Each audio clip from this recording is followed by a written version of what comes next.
I got so much motherfucking design on right now. Break it down, bring it back, make it clap. I got 3 old thoughts, new block, wear that thing. Bitches on my line, and you know. Assalamualaikum warahmatullahi wabarakatuh. Nama saya Fatma Putri Nabila dari kelas MN 21E. Di sini saya akan menjelaskan tentang BMC atau Business Model Canvas pada kelompok pengembangan bisnis. Ini nama-nama kelompok saya. Usaha atau UMKM yang saya observasi pada BMC kali ini ialah usaha mie Jablay yang terletak di depan Unsika. Ini merupakan cabang keduanya ya. Sedikit latar belakang untuk usaha mie Jablay adalah sebuah waralaba restoran dari Indonesia yang untuk yang pusatnya itu terdapat di Rengas Dengklok, dan untuk yang cabangnya kedua ini terdapat di depan Unsika atau di Teluk Jambe. Mie Jablay ini mempunyai beberapa menu seperti ada mie pedas manis, mie docil, dan mie Jablay juga tersendiri. Selain itu, mie Jablay juga memiliki beberapa menu pendamping, yaitu seperti ekado, pangsit, egg roll, dan ebi pura. Rumusan masalah pada observasi yang kami lakukan ini, yang pertama, bagaimana sih penerapan BMC pada usaha mie Jablay yang sesuai dengan kondisi sekarang. Dan yang kedua adalah bagaimana penjelasan dari 9 elemen BMC pada usaha mie Jablay. Manfaat dari BMC ini pada mie Jablay apa sih? Yang pertama, menaikkan usaha UMKM, terutama usaha UMKM mie Jablay. Yang kedua, mengelola dan mengembangkan kegiatan usahanya agar lebih berkembang. Yang ketiga, menciptakan peluang usaha atau bisnis secara mandiri bila mungkin kalian ingin membuat usaha baru. Yang keempat, wadah untuk memulai usaha disertai pelatihannya. Untuk luaran ini menjadi sasaran strategis dalam penelitian ini karena kegiatan observasi pada masyarakat agar bisa menciptakan dan mengembangkan usaha baru dengan memanfaatkan potensi sumber daya alam dan kemampuan bakat kreativitas masyarakat tersendiri. Ini 9 elemen BMC pada usaha mie Jablay. Yang pertama ada key partners. Usaha mie Jablay ini memiliki supplier langsung yang dikirim dari pusatnya. Yang kedua ada key activities, bahan baku langsung disuplai oleh pusat seperti yang key partners tadi. Memang bahan baku dari mie Jablay ini yang terletak di cabang ini langsung disuplai langsung dari pusat yang ada di Rengas Dengklok.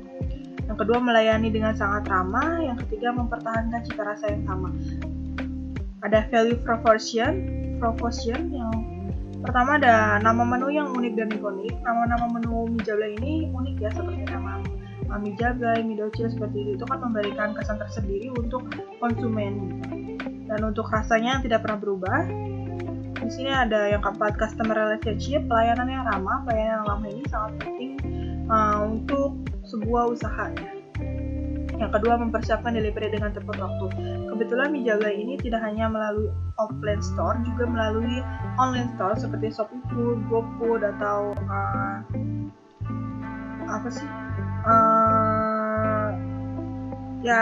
Shopee Food seperti itu, mempersiapkan delivery dengan tepat waktu. Untuk customer segment yaitu mahasiswa Unsika, yang lebih tepatnya mahasiswa remaja-remaja yang pecinta. Untuk strukturnya itu, biaya yang keluar itu ada biaya bahan baku, biaya gaji, biaya sewa ruko per tahunnya, dan ada biaya endorsement. Untuk revenue stream, penjualan dari toko dan aplikasi delivery order, dan penjualan tambahan seperti minuman dan makanan-makanan pendamping. Di sini ada 9 elemen bisnis model Canvas. Yang pertama ada customer segment. Customer segment ini ialah untuk menentukan siapa pembelinya, target pasarnya. Kalau misalnya kita membuka usaha bisnis, kita harus menentukan dulu siapa target pasar kita. Kalau untuk usaha mie Jablay ini kan karena pedas ya, jadi target pasar kita tuh anak-anak remaja-remaja yang pecinta pedas gitu. Apalagi cabang ini terletak di depan universitas, jadi tentunya mahasiswa-mahasiswa Universitas Singapura Bangsa yang suka mie seperti itu. Nah, untuk penjelasan mengenai UMKM yang kami observasi yaitu mie Jablay, customer segmennya ialah masyarakat sekitar Unsika dengan targeting mahasiswa Unsika serta pecinta. Untuk customer relationship-nya, yang pertama ialah elemen sebuah perusahaan menjalin komunikasi atau hubungan dengan konsumen. Ya, ini adalah strategi perusahaan untuk mempertahankan pelanggan agar memberikan hubungan yang baik. Untuk penjelasan mengenai UMKM-nya, customer relationship-nya ialah pelayanan ramah dimulai dengan kasir. Karena kasir itu kan yang paling utama yang dilihat oleh konsumen. Jadi pelayanan yang paling ramah itu biasanya harus dimulai dengan kasir. Dan mempersiapkan makanan delivery online tepat waktu agar memberikan kepercayaan kepada customer yang selalu beli melalui online.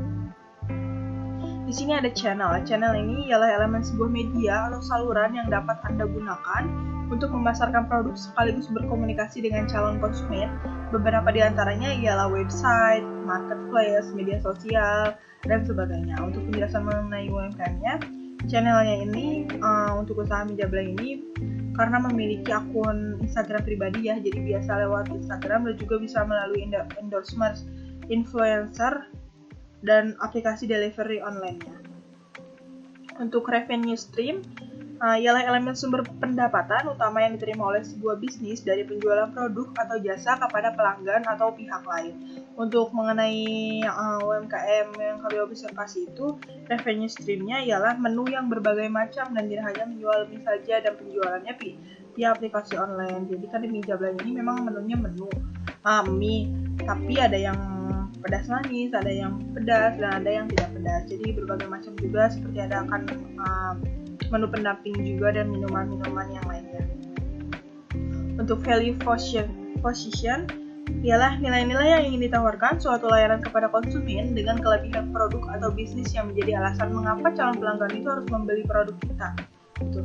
Penjelasan mengenai UMKM-nya, value position ialah nama menunya yang unik kalau untuk Mijablay ini. Rasanya yang tidak pernah berubah dari pertama sampai sekarang dan selalu dikembangkan dengan variasi menu dan rasa yang lebih baik lagi. Untuk key activities-nya ialah elemen penting dalam suatu kegiatan. Hal ini berkaitan dengan beberapa kegiatan operasional yang menjadi penentu keberhasilan suatu bisnis perusahaan. Aktivitas ini merupakan kunci dalam memberikan nilai kepada pelanggan hingga menjaga hubungan dengan pelanggan dan mendapat keuntungan untuk bisnis ini. Untuk penjelasannya, key activities-nya ialah selalu buka dari jam 9 sampai jam 21.30. Itu selalu ya setiap hari, dan bahan bakunya langsung disuplai oleh pusat setiap hari dan itu dijamin segar gitu ya, dan pelayanannya dengan sangat ramah. Tuh, kita observasi juga pelayanannya sangat ramah gitu, mempertahankan cita rasa yang sama yang enak. Untuk key result-nya ialah elemen sumber daya utama yang digunakan oleh perusahaan untuk menjangkau pasar hingga membuat produk yang sesuai dengan kebutuhan konsumen dan mendapatkan keuntungan. Nah, penjelasan mengenai UMKM-nya, key result di usaha Mijablay ini apa sih? Memiliki 3-4 karyawan di cabang kedua ini dan memiliki karyawannya itu khusus untuk di kitchen, khusus untuk masak gitu. Dan kemitraan sebagai bahan bakunya. Untuk key partner-nya ialah elemen hubungan antar perusahaan dengan entitas lainnya yang mendorong bisnis tetap berjalan. Untuk di usaha Mijablay ini kan memiliki supplier ya, jadi disuplai langsung dan langsung dijual gitu dengan setiap hari itu disuplainya, jadi bisnisnya tuh selalu berjalan gitu, ada perputaran uang dan perputaran keuntungan antara si supplier dan si pemilik usaha Mijablay. Cost strukturnya ini ialah elemen komposisi biaya yang ada dalam sebuah perusahaan atau organisasi. Hal ini mencakup semua elemen biaya yang terkait dengan operasi bisnis, seperti ada biaya produksi, ada biaya distribusi, biaya pemasaran, biaya administrasi, biaya penelitian dan pengembangan rasa atau produk-produknya, dan ada layanan pelanggan dan lainnya. Untuk penjelasan UMKM-nya itu di sini juga secara singkat biaya bahan baku, gaji, sewa ruko, endorsement dan lain-lain. Dan untuk kesimpulannya, di sini dari hasil penelitian kami diperoleh BMC Business Model Compass dapat mengembangkan usaha Mijablay dilihat dari 9 elemen BMC yang ada. Usaha ini tuh lumayan sudah menggunakan BMC ya. Jadi lebih dikembangkan lagi aja pada elemen yang pertama seperti kayak partners. Mijablay sudah memiliki suppliernya khusus. Suppliernya langsung yang setiap hari mengirim gitu. Pada kayak activities, Mijablay selalu memberikan pelayanan terbaik, cita rasa yang tidak pernah berubah, dan pada value proposition dengan memiliki nama menu yang unik dapat memberikan kesan tersendiri untuk pelanggan. Tuh, untuk customer relationship, mempersiapkan pesanan delivery order secara cepat dapat memberikan poin plus untuk usaha mie jablanya sendiri. Untuk customer segmennya ialah mahasiswa Unsika ataupun remaja-remaja di sekitar Karawang ataupun di luar Karawang juga boleh nyoba banget mie jablay gitu. Key research-nya dan channelnya memiliki karyawan yang memadai dan promosi yang dilakukan cukup dengan publikasi di media sosial juga itu sebenarnya udah cukup ya. Dapat meningkatkan penjualan mie jablay juga. Dan untuk cost strukturnya, biaya yang dikeluarkan berhubungan erat dengan proses produksi dan pembelian bahan baku. Dan revenue-nya selain penjualan mie, terdapat menu lain sebagai penambah yang memberikan variasi yang unik gitu, untuk pembeli mie jablay sendirinya. Mungkin segitu aja penjelasan dari saya. Mohon maaf apabila ada kurangnya. Cukup sekian, terima kasih. Wassalamualaikum warahmatullahi wabarakatuh.